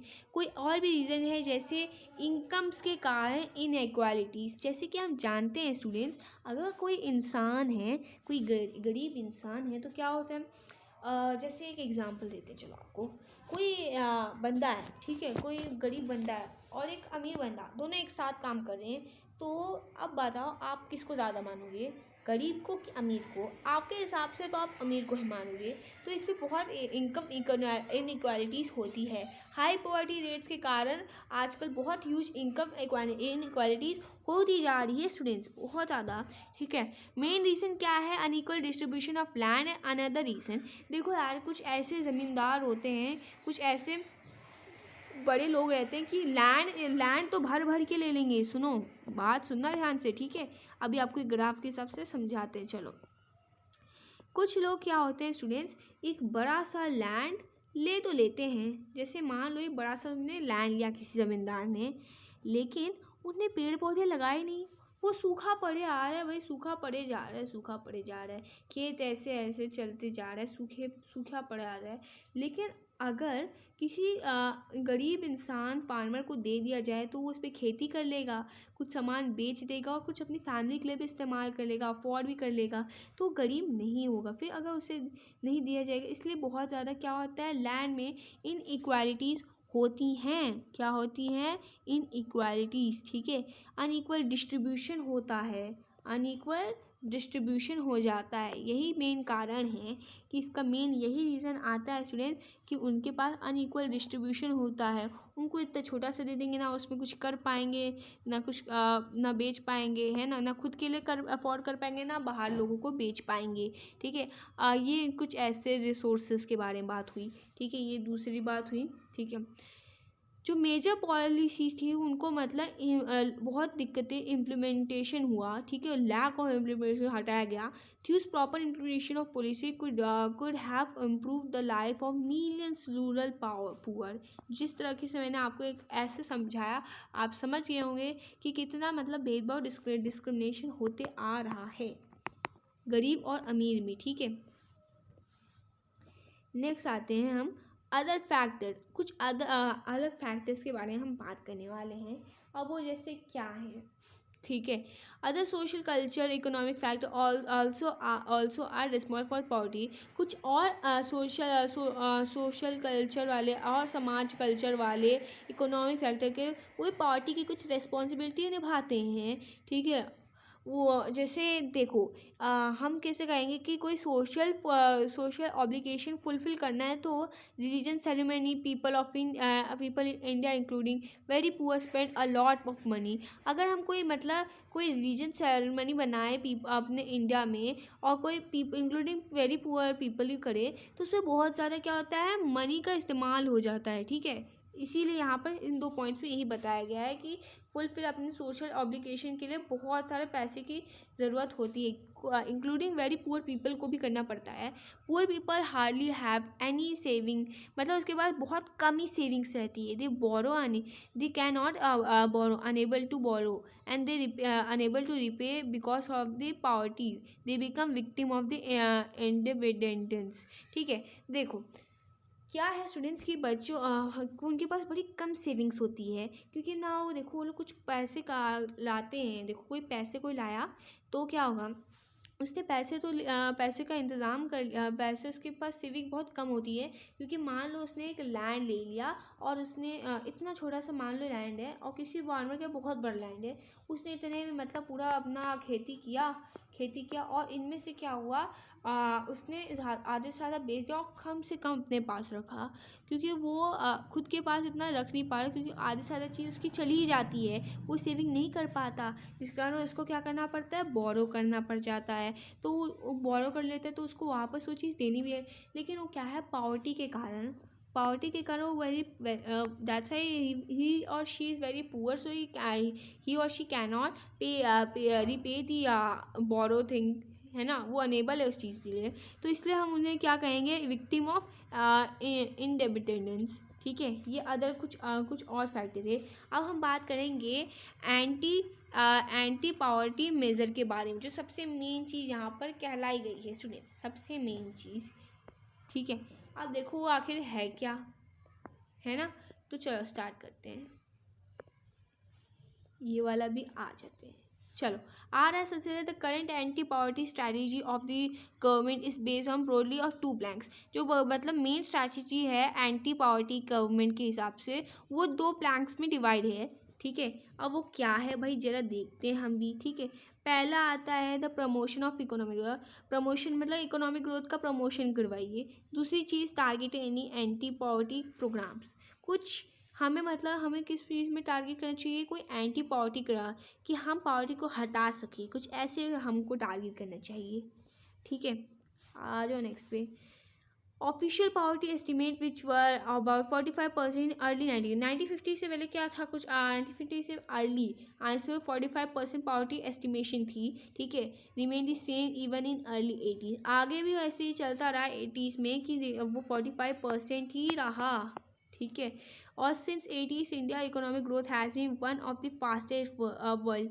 ठीक है, जो इंडिया की 80s के बाद जो हुआ इंडिया में इकोनॉमिक ग्रोथ, वो one of the fastest economic growth हुआ अपने पूरे वर्ल्ड में। ठीक है, इंडिया में। ठीक है, अब जो नेक्स्ट है वो है हमारा, 1 मिनट। ठीक है, the growth road jump from average for 3.5% a year. मतलब ग्रोथ रेट कितना अचानक से बढ़ चुका भाई, 3.5% in a year student, in a year. और कितना, 3.5%, 3.5% इतना बढ़ गया भाई, सोचो। और देखो कितनी बढ़ी हुई है, 97 अबाउट 6%। 1970s में कितना था, 1970s में कितना था, 6% ही था बच्चों, 6%, वो सोचो। और 90 और ऐसी आवर इन 1980s और 1990s में से बढ़ा। The higher growth rate have help significantly in reduction of poverty. कुछ ऐसी हायर ग्रोथ के कारण क्या हुआ, मतलब बहुत मदद किया गया, क्या किया गया, मतलब पॉवर्टी, जो पॉवर्टी है वो कम हुई। ठीक है, ये मेन कारण है। ठीक है, there is also strong link between economic growth and poverty reduction. बहुत मतलब ऐसा स्ट्रॉन्ग लिंक बना कि जो इकोनॉमिक ग्रोथ है और पॉवर्टी रिडक्शन है, इसके ऊपर बहुत स्ट्रॉन्ग लिंक बना। ठीक है, ये 1 मिनट कलर चेंज कर लेते हैं। ठीक है, अब नेक्स्ट आती है दूसरी, economic growth provide an opportunity and provide the resources. जो इकोनॉमिक ग्रोथ थी वो अपॉर्चुनिटी और बहुत सारी रिसोर्स प्रोवाइड करती थी, और उसमें ह्यूमन डेवलपमेंट के लिए वो इन्वेस्ट भी करना चालू कर दी थी। ठीक है, तीसरी चीज़, this is also encourage people to send their children. और ये एक ऐसा भी पीपल के बीच में एक ऐसा इंकरेज आया, क्या इंकरेज मतलब उसे कहना कि जैसे चिल्ड्रेन को स्कूल जाने का भी होप था, वो पूरा हुआ इकोनॉमिक जब से आया। इकोनॉमिक का जैसे ही आया तो क्या हुआ, बच्चों को स्कूल जाना भी इंकरेजिंग हो गया, और इन्वेस्ट ऑन एजुकेशन भी शुरू हो गया। This is how the poor may not be able to take direct advantage of the opportunity created by economic. कुछ लोग पुअर पीपल ऐसे भी होते हैं स्टूडेंट्स, जो डायरेक्टली एडवांटेज अपॉर्चुनिटी का नहीं क्रिएट कर पाते बाय द इकोनॉमिक ग्रोथ। ठीक है, कुछ ऐसी हुआ। ठीक है, इस कारण ऐसे ग्रोथ का ऐसे बढ़ना घटना नहीं हुआ, बल्कि बढ़ा। ठीक है, नेक्स्ट आते हैं, Mahatma Gandhi national rural employment guarantee act 2005। 2005 में क्या हुआ, Mahatma Gandhi national rural employment guarantee चला, और ये कब हुआ, 2005 में। 1 मिनट कलर चेंज कर लेते हैं, कब हुआ, 2005 में हुआ। ठीक है, aim to provide 100 days to wages employment. मतलब क्या था उनका एम करने का, क्या लक्षण का मेन क्या कारण था, उनका एम यही था कि वो 100 दिन में क्या करेंगे, जो वेजेस है एम्प्लॉयमेंट के, क्या करेंगे कि livelihood security in rural areas. ठीक है, ठीक है, हाँ, ओके ओके, चलिए यार, तो आपको मैंने बताया है पहले ही। नेक्स्ट एक चीज़ है, also aim to sustainable development to address cause of drought and default. ये सब चीज़ मतलब ये जो चल रहा था 100 दिन में, मतलब हर एक पर्सन को, हर एक पर्सन जो पॉवर्टी लेते हैं उनको, हर एक पर्सन को 100 दिन में जॉब दिलवाएंगे। ठीक है, अलग अलग डिस्ट्रिक्ट्स पे। ठीक है, क्योंकि इसमें कुछ पीपी ने बीच में छूटा रहता है स्टूडेंट्स, इसलिए बताएं दिक्कत आएगी। ठीक है, सबका मतलब जो सस्टेनेबल डेवलपमेंट था वो मतलब किस कारण मतलब कॉज कर रहा था, ड्रॉट के कारण, डिफॉरेस्टेशन के कारण, सॉइल इरोजन के कारण। ठीक है, कुछ ऐसी ही सस्टेनेबल डेवलपमेंट चले आ रहे थे। ठीक है, और 100 दिन में वेजेस का एम्प्लॉयमेंट का करवाया गया, 100 दिन में स्टूडेंट एम्प्लॉयमेंट बनाए गए थे। 1/3 of the propose job have been reserve for women. मतलब 1/3 किसके 1/3 सिर्फ किसके लिए करवाया गया, मतलब प्रपोज जॉब के लिए किसके लिए करवाया गया, वुमेन्स के लिए करवाया गया। किसके लिए, वुमेन्स के लिए, लेडीज़ के लिए सिर्फ कराया गया। नेक्स्ट आते हैं, प्राइम मिनिस्टर रोजगार योजना। प्राइम मिनिस्टर ने भी खुद का वो तो बनाया, क्या कहते हैं, जैसे हम लोग इन सबको क्या कहेंगे कि उन लोग का एम मेनली क्या था, इन लोग ने ऐसा क्यों किया है ना। देखो सबके की जो थी ना, ये जैसे इनका था, ये देखो नरेगा बना, बहुत कुछ बना है यार। जो नेशनल रूरल एम्प्लॉयमेंट गारंटी जो किसने पास किया था, 2005 में उनने किया था। अभी हम जिसकी बात करें, प्राइम मिनिस्टर रोजगार योजना, PMRY, जिसे हम कह रहे हैं यहाँ पर, है ना। जैसे 1 मिनट कलर चेंज कर लेते हैं, आपको और अच्छे समझाते हैं। ठीक है। जैसे यहाँ पर PMRY चला, ये है हमारा प्राइम मिनिस्टर रोज़गार योजना। ठीक है, ये कब स्टार्ट हुआ? 1993 में हुआ। ठीक है, और ये मतलब ये सारी चीज़ क्या है बच्चों? ये सारी चीज़ होती है स्कीम। ठीक है, स्कीम बोलते हैं इसे। सबकी अलग अलग स्कीम होती है, क्यों करना क्या चाह रहे हैं। ठीक है, ये 1993 में हुआ और इनका मेन मकसद यही था कि ये जो प्रोग्राम है ये सेल्फ एम्प्लॉयमेंट अपॉर्चुनिटी से हो, और किसके लिए हो? एजुकेटेड लोगों के लिए हो जो अनएम्प्लॉयमेंट है। और ये कहाँ पर यूथ किया गया? रूरल एरियाज़ में, जो स्मॉल छोटे छोटे टाउन्स है ना, स्मॉल छोटे छोटे टाउन्स हो, यहाँ पर जो लिखा गया है। ठीक है, एजुकेटेड अपॉर्चुनिटीज़ हैं। ठीक है, ऐसे। और दे आर है, और क्या है, और ये कुछ ना छोटे छोटे स्मॉल बिजनेस और इंडस्ट्रीज़ के लिए भी हेल्प करी थी। ठीक है, कुछ ऐसे ही हुआ। ये देखो यहाँ पर भी लिखा है। ठीक है, देखो प्रधानमंत्री रोजगार योजना कुछ ऐसे ही बनाया गया था पिक्चर। ठीक है, ओके, हाँ जी। चलो फिर आगे हमारा आते हैं आगे 44। ओके, अब आता है हमारा next rural employment generation, REGP। Okay, REGP, एक मिनट देखते हैं। हाँ, ठीक है, रूरल एम्प्लॉयमेंट जनरेशन प्रोग्राम। ठीक है, ओके, तो इसको हर एक चीज़ का याद कर लो। ठीक है, कि इसका मीनिंग क्या था। ठीक है, मीनिंग यही बताना है आपको। ठीक है, ये कब लॉन्च हुआ था बच्चों? 1995 में हुआ। 1995 में ये लॉन्च हो गया था। 1995 में, ये 5 है, 6 नहीं। ठीक है, तो देखो 1995 में लॉन्च हुआ और इनका मेन एम जो था वो था सेल्फ एम्प्लॉयमेंट अपॉर्चुनिटीज़ देना, और ये हुआ रूरल एरियाज़ में। पिछले वाला भी रूरल एरिया, यानी कि विलेजेस एरिया में कहते हैं, जैसे कि स्मॉल टाउन्स में। स्टूडेंट, स्मॉल टाउन्स में इनका मेन जो टारगेट था उनका था कि 25 लाख न्यू जॉब्स ये लोग बनाएंगे। और ये जो अंडर 10th 5 ईयर प्लान है। ठीक है, ये इनने कहा था कि 25 लाख वो लोग 25 लाख जॉब्स नए जॉब बनाए कि हर एक पर्सन को मिलना चाहिए। और कब हुआ ये? अंडर 10th 5 ईयर प्लान, ये वाला मेन है। ठीक है, ये वाला याद कर लो। थोड़ा ज़्यादा गंदा हो गया, सॉरी। ओके, चलो जी, फिर आगे अब आते हैं हम। ठीक है, तो अब आ रहा है प्रधानमंत्री ग्रामोदय योजना, PMGY। ठीक है, PMGY। ओके, प्रधानमंत्री ग्रामोदय योजना, PMI। और ये कब लॉन्च हुआ बच्चों? 2000 में। ठीक है, 2000 में लॉन्च किया गया। एक मिनट, कलर चेंज कर दिया जाए।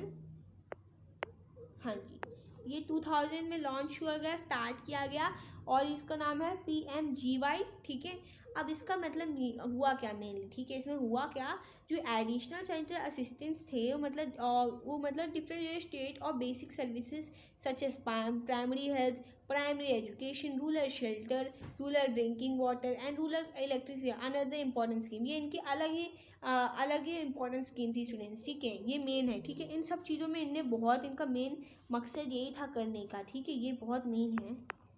ठीक है, इनने करवाया क्या मेनली? ठीक है, समझे। अब आता है हाँ बच्चों, स्वर्ण जयंती ग्राम स्वरोजगार योजना, SGSY जिसे हम कहते हैं। ठीक है, बहुत ही इंपॉर्टेंट है। ठीक है, अब इसका मेन हुआ है कि ये कब लॉन्च हुआ है? 1999 को। ठीक है, और इनका मेन प्रोग्राम जो एम था, ये क्यों इनने लाया था? क्योंकि जो पुअर फैमिलीज़ जो पॉवर्टी लाइन ले हैं, उनके लिए एक नया ऑर्गेनाइजेशन तैयार किया, जो ग्रुप है जो मिक्स बैंक क्रेडिट है, उनको गवर्नमेंट सब्सिडाइज करे। ठीक है, इनका मेन यही कारण था कि सबको मिले। ठीक है, सब पढ़ सके, सभी यही करें, सबका मेन था ये। ठीक है, अब आता है AAY जिसे हम कहते हैं अंत्योदय अन्ना योजना। ठीक है, बहुत ही फनी नेम सबके दे रखे हैं। ठीक है, अब ये जो है ना, हम इसको कब करेंगे? इसका मतलब ये launch for the poorest and poor Elder, मतलब ये हुआ था पुअर लोगों के लिए, और जो पुअर लोग हैं उनकी पुअरेस्ट हटाने के, गरीब लोगों के लिए था, और गरीब को हटाने के लिए, सिर्फ गरीब को हटाने के लिए। अब आते हैं 48 रिजल्ट ऑफ द प्रोग्राम के। लेस इफेक्ट, इनका मतलब जो प्रोग्राम से मेनली इसके लिए क्या मेन स्कीम थी, फुल्ली रीच थी, ये आप इसको ऐसे पढ़ लोगे ना, ये सब कुछ मैंने आपको बता दिया अच्छे से। ठीक है, ये इसका मेन रिजल्ट क्या था प्रोग्राम का, कैसे हुआ, क्यों हुआ, व्हाई, व्हेन, आपसे पूछा जा सकता है स्टूडेंट्स, ठीक है, ये भी इम्पोर्टेंट है। आ जाइए नेक्स्ट। अब देखो ये कुछ क्वेश्चंस है स्टूडेंट्स, ये हर एक लाइन का मैंने आपके लिए क्वेश्चंस तैयार किया है students. I think so colour change कर लेते हैं, ठीक है। ये हर एक क्वेश्चन का, हर एक लाइन से, पैरा से मैंने क्वेश्चन बनाया है जो आपके लिए बहुत इम्पॉर्टेंट है। आप ये कर लीजिएगा, आपके लिए क्वेश्चन है, ठीक है। चलो फिर नेक्स्ट आता है चैलेंज एट। अब कौन सा चैलेंज आ गया, एक और कौन सी चुनौती आगे बढ़ गई। देखो poverty has certainly decline in India. जो पॉवर्टी है बहुत डिक्लाइन हुई, इंडिया से ख़त्म होने लग गई थी। देखो reduction of remain India most of compelling of challenge, बहुत सारा मतलब रिडक्शन के लिए 15 ईयर्स लग गए थे, ठीक है। ये मेक बेटर प्रोग्रेस, बहुत अच्छे प्रोग्रेस भी लाए गए थे। और हायर ग्रोथ इकोनॉमिक में लाया गया। इंक्रीजिंग द स्ट्रेस और यूनिवर्सल अडल्ट फ्रेंचाइज के बारे में हमने तो सुना ही होगा, ठीक है, कि हर एक इंसान को 18 साल के बाद जो इनका राइट टू वोट का अधिकार है ये भी चला, ठीक है। ये इनका वीकर सेक्शन ऑफ सोसाइटी का था, कुछ आगे भी थे, ठीक है। वुमेन जो था उनको एम्पावरमेंट उनको दिया गया, कुछ ऐसे ही चला, ठीक है। अब नेक्स्ट आता है hopefully we will be able to provide minimum necessary in terms of income to all people of end, ठीक है। कुछ ऐसी, ये आप बस पढ़ लो स्टूडेंट्स, पढ़ने के लिए सिर्फ, ठीक है। और ये ऐसे क्वेश्चंस में आएगा नहीं, ठीक है। अब आ रहे हैं NCERT question students, NCERT questions, ठीक है। फटाफट देख लो और समझो मेरे साथ, ठीक है। पहला describe the poverty line estimated in India, मैंने आपको मेनली बता दिया है इसके बारे में, ठीक है, क्या है, क्यों है, ठीक है, कुछ ऐसी ही है, ठीक है। ये हो गया इसके बारे में, ठीक है। कुछ ऐसे आपको क्वेश्चंस दिए जाते हैं स्टूडेंट, आपको हर एक क्वेश्चंस कर लेना है, very important for you all students, you can see very well it, okay. ये होमवर्क क्वेश्चन आप लोग मर्जी है तो कर लेना। पहले आपको जानना है व्हाट इज़ पावर्टी, ठीक है। What is poverty, what is poverty, और मतलब उसको हम कैसे हटाएंगे ये भी बताओगे। और ये जो भी जितने भी स्कीम्स से आपको पूरे लर्न करने हैं। लर्न करने के बाद आपको खुद से लिखना है, टेस्ट खुद का लेना है। और इसके व्हाट आर दी कॉसेस क्या हैं पावर्टी के, ठीक है। क्या क्या पावर्टी के कॉसेस हैं, कॉसेस ऑफ पावर्टी, ठीक है। पावर्टी के कॉसेस क्या है और आप बताओगे। ये तो पहला क्वेश्चन था। दूसरा क्या है, एंटी पावर्टी मेजर कैसा, क्या होता है भाई, क्या होता है आखिर बताओ तो। तीसरी चीज़ क्या है आखिर। और आई थिंक सो ये आपके लिए बहुत काफ़ी है। एक और ले लो, जैसे कि हम how you can define, okay fine, इतना तो काफ़ी है, ठीक है। How you can define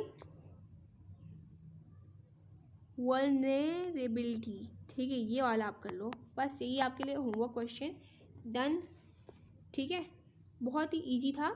and this is for you all my dear students, and thank you and have a good day to all, and please like and subscribe our channel that is बेसी academy for you all. इसमें हर एक video आपके साथ रहेगी, share रहेगी। आपको अगर किसी भी डाउट है तो आप देख सकते हैं।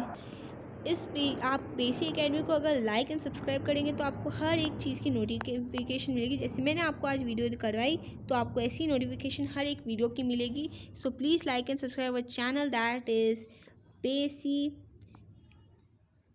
एकेडमी, ठीक है। इसी के साथ एक और एकेडमी आपके साथ जुड़ेगी, दैट इज़ मिश्रा एकेडमी। आप उसमें क्लास 8 के स्टूडेंट्स और 9th के स्टूडेंट्स की वीडियो देख सकते हैं। 7th क्लास की भी रखी हुई है। आप very important for you all, you can see very well, okay. तो चलो स्टूडेंट्स, आज के लिए thank you and have a good day to all, ठीक है।